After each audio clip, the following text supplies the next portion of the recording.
So, teachers' unions, the epitome of everything that is wrong with American education. These powerful unions have Democrat politicians in a headlock, largely because 94% of all campaign contributions go to, you guessed it, Democrats.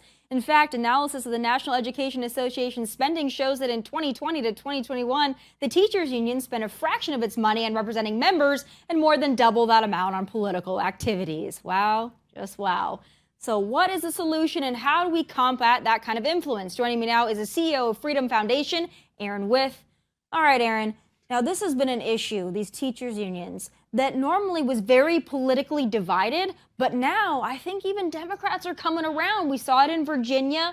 Parents care, Americans care. These teachers' unions, what they did during COVID with everything that they're pushing now, a lot of people are very concerned. So what do parents really need to know about the inner workings of these unions?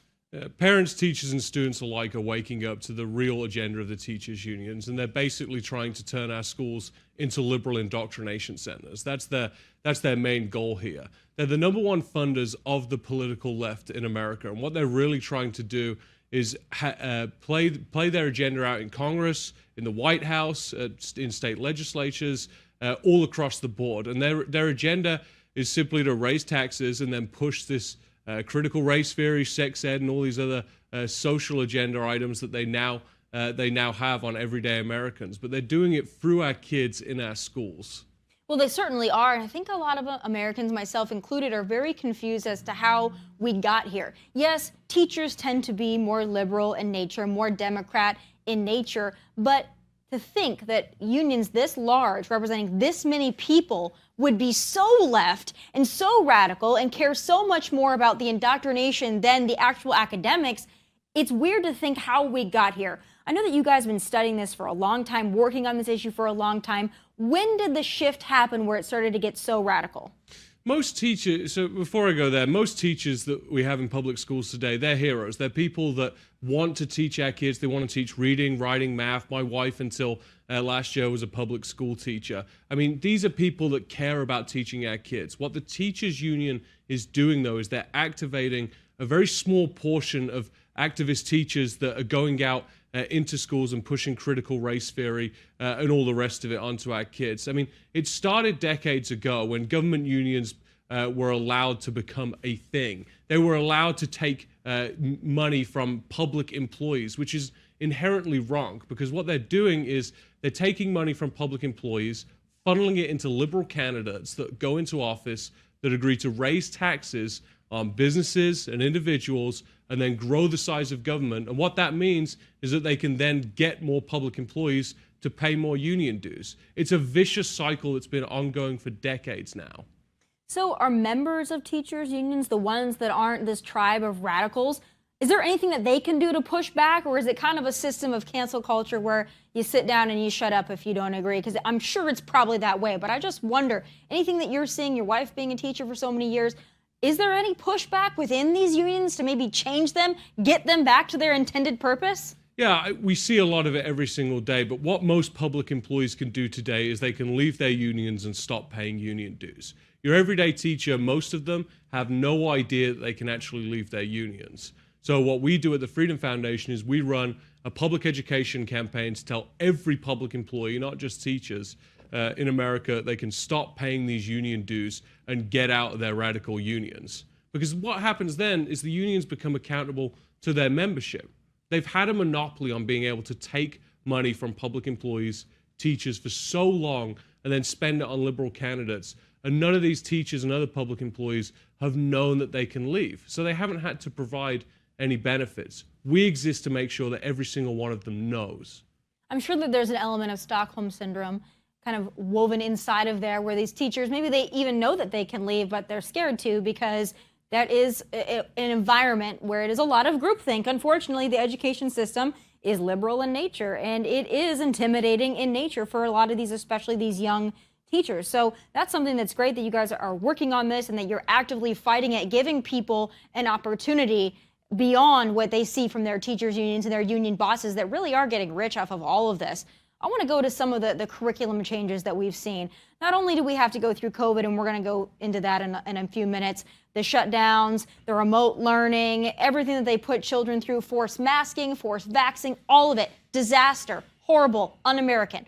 But even before that, CRT, critical race theory, was creeping its way into our schools. I'm only 30 years old. I never had critical race theory, but I can tell you that indoctrination started, I could see it, at least when I was in middle school to high school. Now, it feels like it's like pre-K at this point. What do we need to know?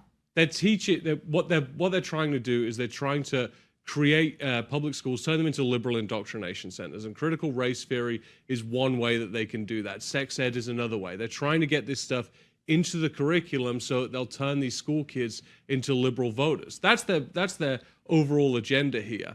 And what you see through things like critical race theory and the 1619 projects and all the rest of it is that they're trying to make it so that every public school kid is subject to this and it's forced down their throats, and that parents don't have a choice about it. That's the goal of the teachers' unions here, is to keep parents out of education and make it so the teachers' unions have a complete control over it. They've even gone so far as to say, and that's Democrat politicians as well, have said, parents, what do you know? Like, you leave the teaching to the students. You don't need to be the parents in this situation. We'll be the parents when they're at school, which they spend more time at school than they really do waking hours at home. So they have a lot of opportunity to get to these kids. Let's talk about COVID now and the teachers' unions, because this is so interesting to me. We know that the teachers' unions wanted to shut down. They wanted to stay shut down. A lot of them in prominent positions within the teachers' unions were vacationing in Puerto Rico at that time, but they wanted things to stay shut down. But now, if you listen to Randy Weingarten and others, they're trying to make people believe, and in some instances are successful at making people believe, that the teachers' unions weren't the ones that mandated and really encouraged the shutdowns. They were lobbying for school shutdowns. They were lobbying the White House. They were lobbying just about anybody that would listen to them, state legislators, governors, school districts, all the rest of it. They wanted schools to be shut down. The reason that they wanted to do that was to flex political muscle, really around the 2020 election. They wanted to create a frenzy. They wanted to create fear amongst parents and everybody that would listen to them. And the real problem here is that the damage done was to our school children. Studies very clearly showed that the damage done from COVID was far less than what was done by school shutdowns. I mean, you talk about the mental health of kids. We've had studies even coming from Harvard saying that our students' education is 20 years behind what it could have been today. I mean, it's a complete disaster what they did, and it was all to pursue their political agenda. In Los Angeles, one of the examples there is that the teachers' union came out and they said that we're not going to go back to schools until we defund the police. I mean, it's crazy, the stuff that they were coming up with. And again, like I said, it was all to get their political agenda, and the students were the ones that were hurt because of it.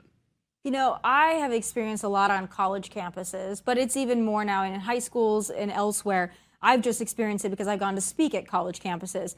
But the First Amendment and other rights that are not so much fought for on these school campuses, at least in a one-sided way, is also really concerning to me. And I wonder, the Freedom Foundation, is there anything that you guys are looking into to bringing back the First Amendment to not only college campuses, but now affecting all the way on down into the young kids? We're focusing really on helping teachers in their First Amendment. I mean, the bottom line is that these teachers, most of them want to get out of their unions. So what we're doing is we're making it so that they can do that as freely as possible. Teachers' unions have been renowned for stopping these teachers from being able to leave their unions. They've created what they've called window schemes in order to be able to prevent a teacher from leaving until they, the unions, decide that they can. So we have 10 attorneys on staff.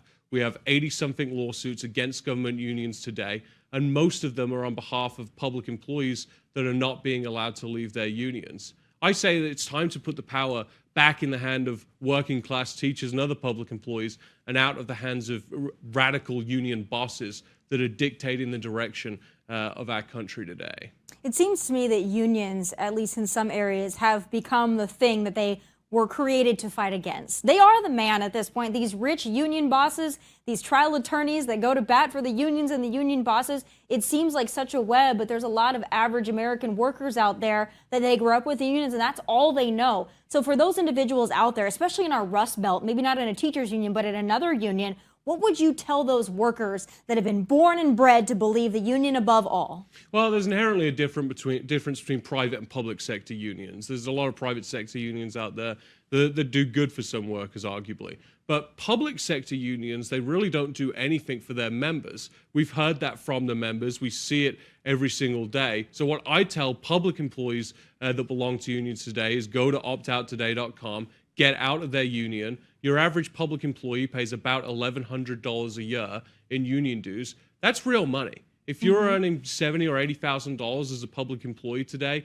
and you can sign one form and get out of your union, nothing will change. None of your benefits will change, but you can put that money back in your pockets where it belongs, rather than into the union's political coffers. What they're spending it on is politics. What they're spending it on is giving it to people like Joe Biden. And if that's really what you want to do with your money, opt out and cut the check to them yourself. Exactly.